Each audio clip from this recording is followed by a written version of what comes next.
Here's 5 frugal things I do to save money as someone who took out $160,000 in student loans and is trying to pay it back. This is pinching pennies, 5 ways I save. The first thing is using a towel as often as I can for things like drying my hands after washing it and using it to dry dishes. And this is to hold off on using disposable paper napkins and paper towels as long as I can. But there are some situations where I do have to use paper towels. I just try to minimize it. If there's something like chicken juice on a counter or some kind of spill, I'm going to use a paper towel. The next one is going to be cooking budget meals at home. Now, cooking at home instead of eating out is very obvious for saving money, but what you make matters a lot. If you're cooking a New York strip at home every night, that's going to be more expensive than eating out. So I tend to do a lot of vegetarian meals, using chicken thighs, and also making soups in large batches and freezing it. The third one is going to be value clothing. And what do I mean by that? I basically wear the same stuff every day.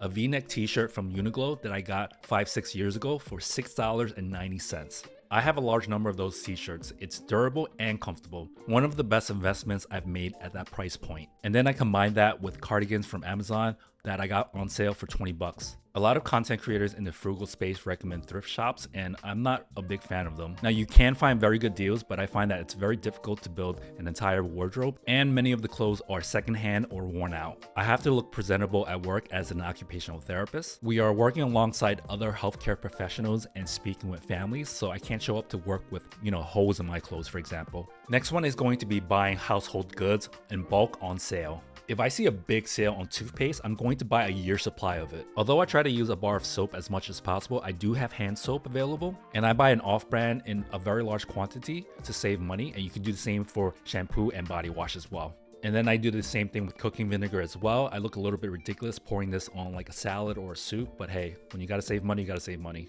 And the very last one that probably saves me the most amount of money is being single. I'm not doing this on purpose to save money. It is just how life ended up for me. Dating in New York City is very expensive. Even if you're a couple that is on the same page financially, you're going to be spending much more money. Going on dates every now and then and eating out more is very common for couples, even if they are frugal.